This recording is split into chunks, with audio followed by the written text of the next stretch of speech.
Good morning and namaste everyone. I am Dr. Noopur, a homeopathic doctor and a certified yoga trainer. Today is a very special day for us practitioners. It's the International Day of Yoga. It is also a very important day to create awareness among the general public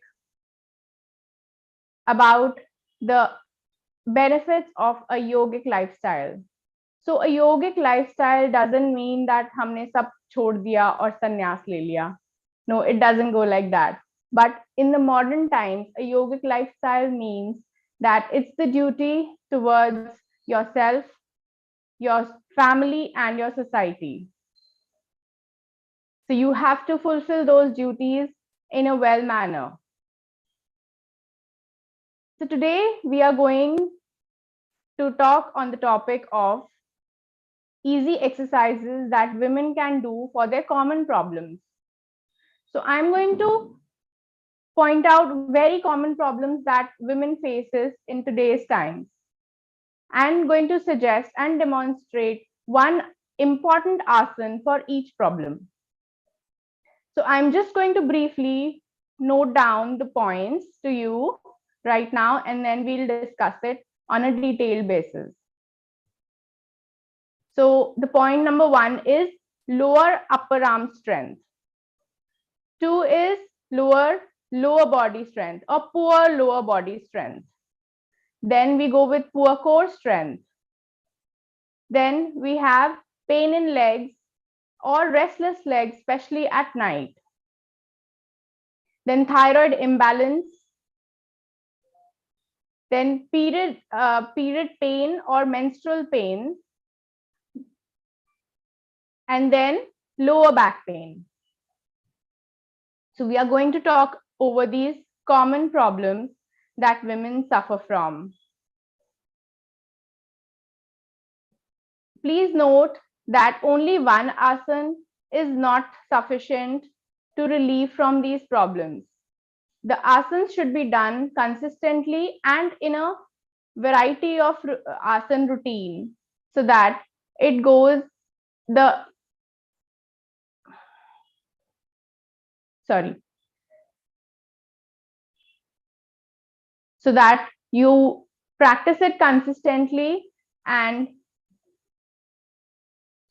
see its benefits. So first problem we are going to discuss is flabby arms or poor upper body strength. For this, I would recommend the asana Falakasan, or it is also called high plank. Now I'll be demonstrating it with proper instructions. You have to come on your hands and knees, take your legs a little back, come on your feet and your hands. Make sure your hands are just below your shoulders and your body is in one straight line. Your neck, spine, pelvis, and legs should be in one straight line. You can hold this asana starting for 10 seconds. Gradually, with practice, you can increase the duration to 1 to 2 minutes as well. This will strengthen your upper body as well as strengthen your core. The second problem that we are going to discuss is poor lower body strength. So unless and until we work out or do proper training of our legs, we cannot gain strength in our lower body or rather upper body as well. So we have to do exercises. One very important asana for increasing lower body strength is Devi asana or the goddess pose. For this, you have to stand on your mat at 3 to 4 feet distance. Keep your feet, point the toes out.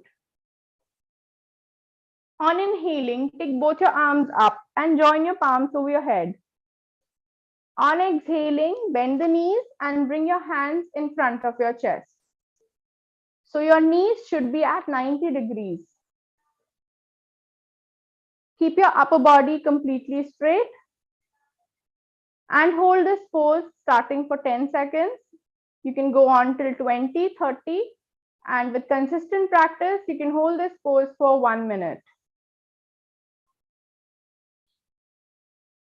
Come back in the similar position and release. The third problem is the poor core strength. So usually when we don't work out, we have a poor core strength, and especially after pregnancy and delivery, our abdominal muscles become very weak. So we have to train them. And a strong core is the support of our back. If we have a strong core, then we can get rid of our back pain and any back issues, spine issues. So a very good asana for gaining core strength is Naukasana or the boat pose. Sit with your legs stretched in front. Now lift your legs up at 45 degrees and keep your arms straight. You have to balance on your hip bones. Hold this pose for 10 seconds and then release. With consistent practice, you can increase the duration to 30 seconds to 1 minute. The fourth problem that we are going to discuss is pain in the legs or restless leg, especially at night. Now, why there is pain in the legs at night? So that can be because of that can be because of deficiency of vitamin D, deficiency of vitamin B12, deficiency of iron, or less energy. So the first and foremost very important thing we should do is improve our diet. Take all the green leafy vegetables and colorful fruits. That way you can maintain the vitamin levels as well as make your body healthy. So for this, also there is one very important asana for this that I'm going to demonstrate. It is Vipareet Karni or leg raises. For this, you have to lie down on your back, keep your legs completely straight, and then lift your legs up at 90 degrees. Keep the legs up. This brings the circulation of the legs to the abdomen, so the pain is relieved.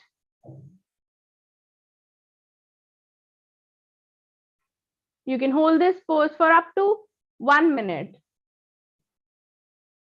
If you are unable to hold the legs up without any support, you can do it beside the wall. And slowly come down.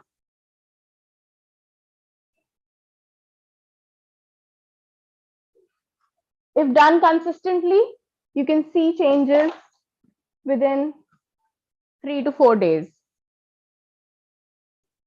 Okay, the fifth problem that we are going to discuss is pain during menses or dysmenorrhea. It is a very common problem, but yet some women suffer from it a lot. The pain is very insufferable. So for that, regular yoga practice, yoga asana practice during the whole month is beneficial. Then there are certain asanas which can be practiced during the periods, which will relieve period pain. So one very important asana is Shashankasana. For this, you have to sit in Vajrasana with your knees together and sitting on your heels. On inhaling, take both your arms up. On exhaling, bend forward and stretch your arms on the mat. Keep your forehead on the mat and just relax. This is a relaxing pose.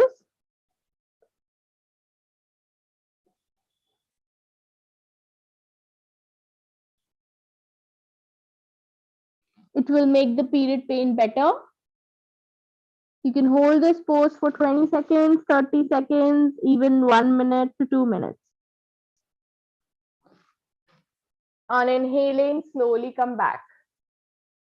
During periods, anyways, we are advised to do very less intense workouts if you have quite a lot of pain or suffering during the periods.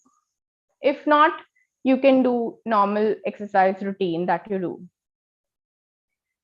The next problem that we are going to discuss is thyroid imbalance.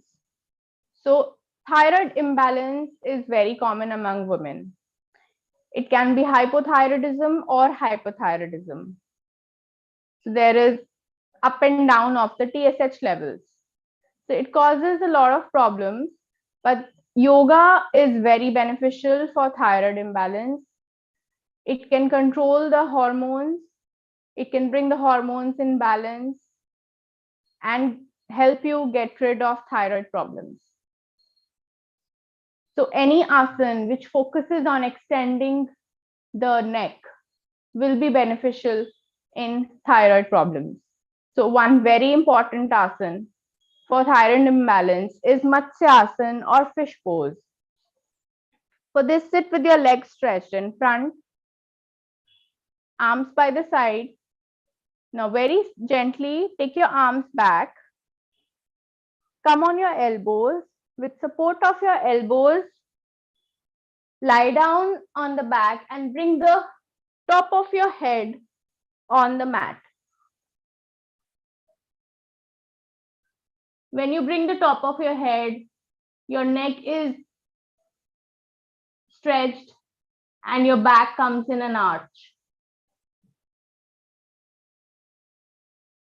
Stay in this pose for 20 seconds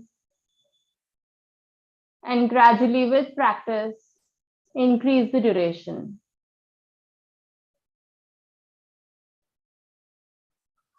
Very gently come out of the pose with the support of your elbows. So this is not the asana recommended for beginners. Once you are consistent in your yogic practice, then after a month or 2 months, you can gradually start practicing this asana. The next very important problem is lower back pain. This is the last one too. So lower back pain can be due to many reasons, due to heavy lifting, due to improper posture, due to poor core strength. So we and due to and also after pregnancy and delivery.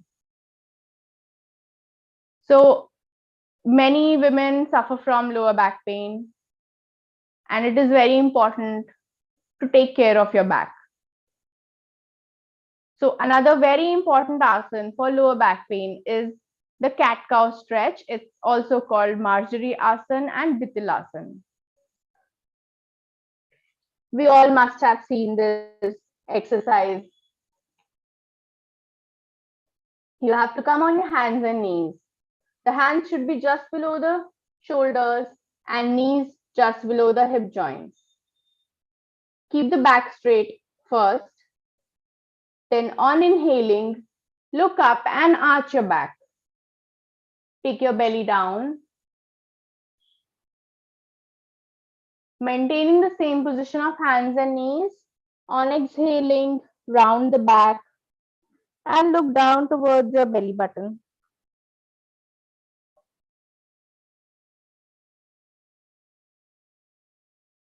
Again, inhaling, arch your back.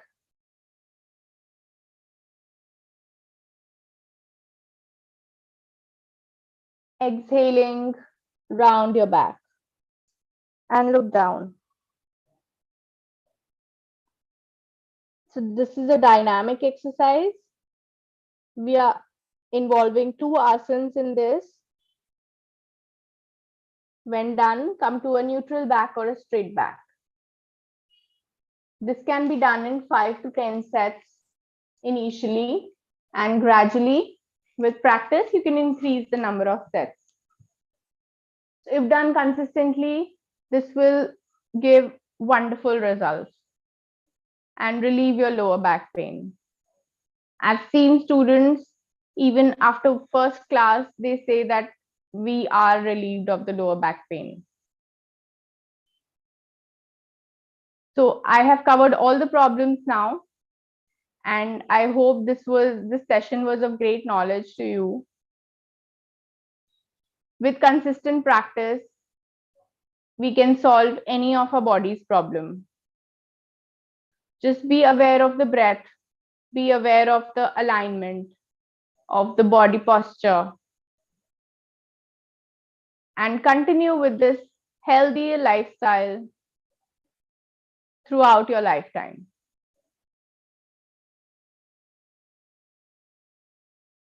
I hope this session was fruitful, and thank you so much for having me. Thank you, Girls Buzz. Wish you a very wonderful day. Thank you. Namaste.